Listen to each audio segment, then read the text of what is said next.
Hello दोस्तों, आप सबका एक बार फिर से स्वागत है एनबीडी पाठशाला यूट्यूब चैनल पर। और आज हम अपना टेस्ट नंबर 4 करेंगे, जो कि रहेगा पाचन तंत्र पर। तो आप भी इस टेस्ट को साथ साथ करना और अपना जो भी स्कोर रहे उसको कमेंट बॉक्स में कमेंट जरूर करना। तो बिना देरी किए अपन शुरू करते हैं। तो हमारा सबसे पहला क्वेश्चन है, हमारे शरीर में पाचन क्रिया शुरू होती है। तो हमारे ऑप्शन है छोटी आंत, बड़ी आंत, मुख और आमाशय। तो हमारा सही ऑप्शन होगा ऑप्शन सी, मुख।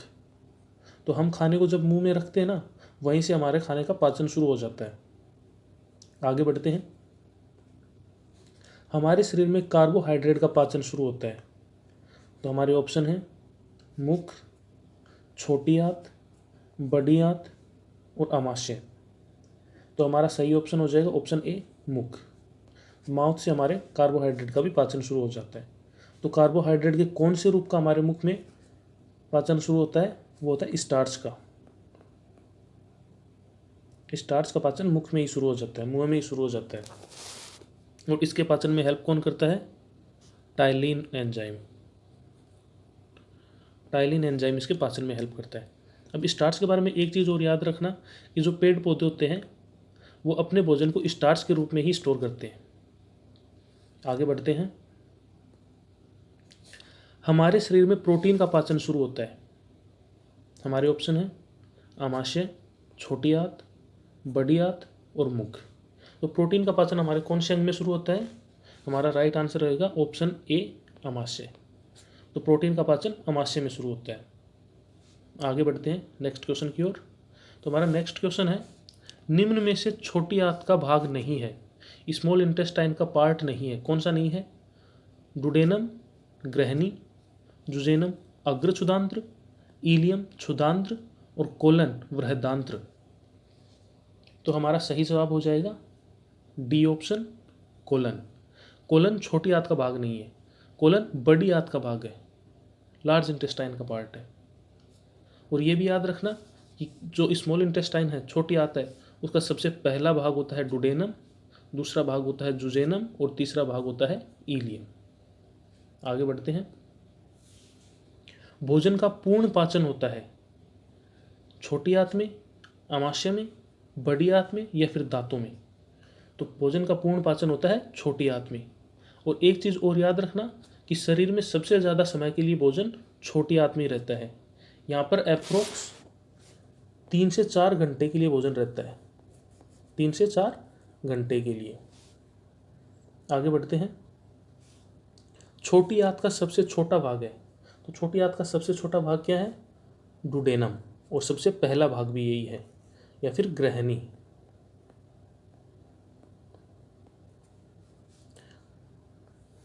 आगे बढ़ते हैं। छोटी आंत की औसत लंबाई होती है। तो छोटी आंत की औसत लंबाई क्या 7 मीटर होती है, या फिर 4 मीटर होती है, या फिर 10 मीटर होती है, या फिर 12 मीटर होती है? तो हमारा सही जवाब हो जाएगा ऑप्शन ए, 7 मीटर या फिर 22 फीट। आगे बढ़ते हैं। लार का पीएच मान होता है। तो सबसे पहले तो लार के बारे में जान लेते हैं थोड़ा सा, कि जो लार होती है ना, उसकी प्रकृति तो पहली बात अम्लीय होती है, अम्लीय प्रकृति की होती है लार। और लार के अंदर 2 तरह के एंजाइम होते हैं। कौन से? टाइलिन और लाइसोजाइम। टाइलिन तो किसके पाचन में हेल्प करता है? स्टार्च के पाचन में। और लाइसोजाइम जो भी अपन भोजन लेते हैं उसमें जो बैक्टीरियाज होते हैं, हार्मफुल बैक्टीरियाज, उनको मार देता है, उनको खत्म कर देता है। और एक चीज़ और याद रखना कि जो हमारी लार ग्रंथियाँ होती हैं वो एक दिन में लगभग 1.5 लीटर लार का स्त्राव करती है। तो अब देखते हैं अपना क्वेश्चन कि लार का पीएच मान होता है। तो लार का पीएच मान क्या होता है? Option C, 6.8। और पीएच के बारे में याद रखना कि जो पीएच होता है इसका फुल फॉर्म क्या होता है? Power of hydrogen ion. तो नेक्स्ट क्वेश्चन की ओर बढ़ते हैं। दूध में उपस्थित कैसीन प्रोटीन का पाचन करता है। हमारे ऑप्शन है रेनिन, अमाइलेज, टाइलिन और सुक्रेज। तो हमारा सही जवाब हो जाएगा ऑप्शन ए, रेनिन। तो दूध में जो केसिन प्रोटीन होता है उसका पाचन रेनिन करता है। तो फिर ये अमाइलेज किसका पाचन करता है? अमाइलेज करता है ग्लाइकोजन का पाचन, और टाइलिन करता है स्टार्च का पाचन, और सुक्रेज करता है सुक्रोज का पाचन।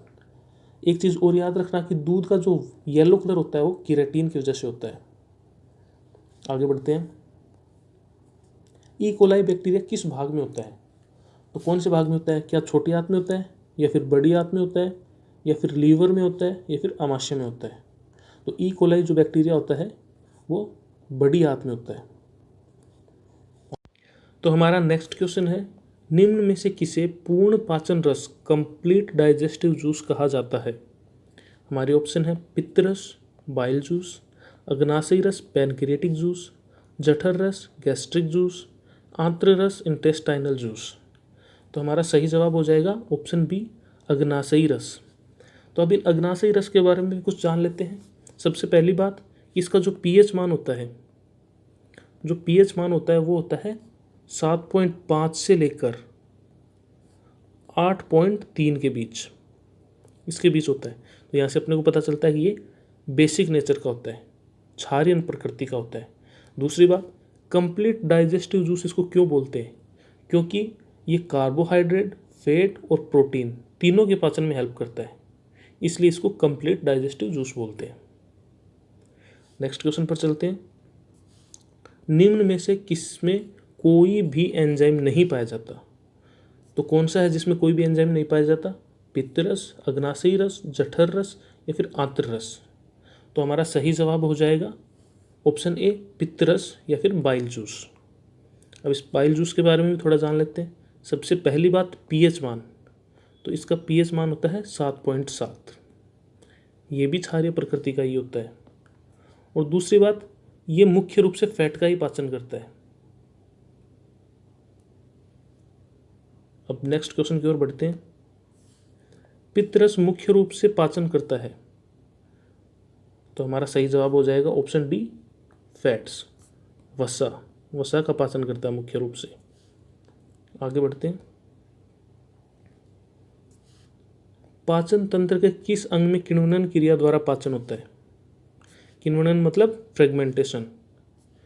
ऑप्शन है बड़ी आंत, छोटी आंत, ग्रासनली या फिर एसोफेगस या फिर अमाशय। तो हमारा सही आंसर हो जाएगा ऑप्शन ए बड़ी आंत।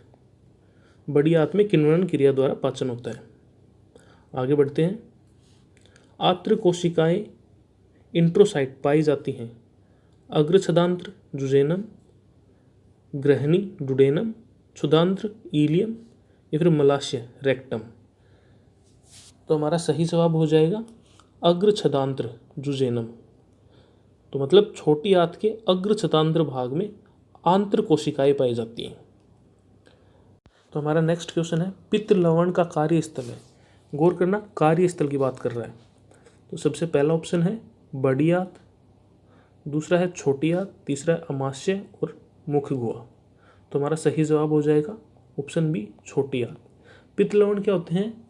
यकृत से तो निकलते हैं और गाल ब्लैडर में इकट्ठा होते हैं, और कार्यस्थल इनका होता है छोटी आंत। आगे बढ़ते हैं। तो हमारा नेक्स्ट क्वेश्चन है, कार्बोहाइड्रेट पाचक हैं अमाइलेज, माल्टेज, सुक्रेज या फिर ओल। तो अमाइलेज भी है, माल्टेज भी है और सुक्रेज भी है, क्योंकि अमाइलेज ग्लाइकोजन का पाचन करता है, माल्टेज माल्टोज का करता है और सुक्रेज सुक्रोज का करता है, जो कि सारे के सारे कार्बोहाइड्रेट के ही रूप हैं। तो हमारे इसमें आंसर आ जाएगा ऑप्शन डी यानी ओल। तो आगे बढ़ते हैं। निम्न में से असत्य कथन है, अपने को असत्य कथन छांटना है।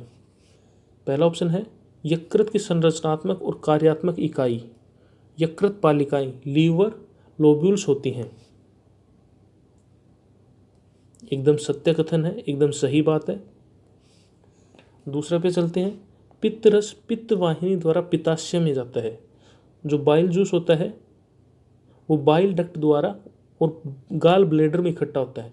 ये बात भी एकदम सही है, गाल ब्लैडर में ही इकट्ठा होता है और बाइल डक्ट के द्वारा ही जाता है। तीसरा ऑप्शन है यकृत मानव शरीर की सबसे बड़ी पाचन ग्रंथि है। ये भी एकदम सही है। कि जो यकृत होता है, लीवर होती है, वो मानव शरीर की सबसे बड़ी डाइजेस्टिव ग्लैंड है।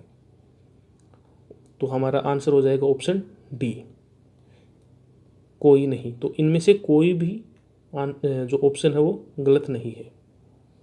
तो ये कुछ हमारे पाचन तंत्र से रिलेटेड क्वेश्चन थे। आई होप ये आपको सबको पसंद आए होंगे। अगर वीडियो पसंद आई हो तो लाइक करना और चैनल को सब्सक्राइब करना। और अगला वीडियो आपको किस टॉपिक पर चाहिए वो कमेंट करके ज़रूर बताना। और हाँ, आपका जो भी स्कोर रहा है उसे भी कमेंट ज़रूर करना। तो मिलते हैं नई वीडियो में। Thank you.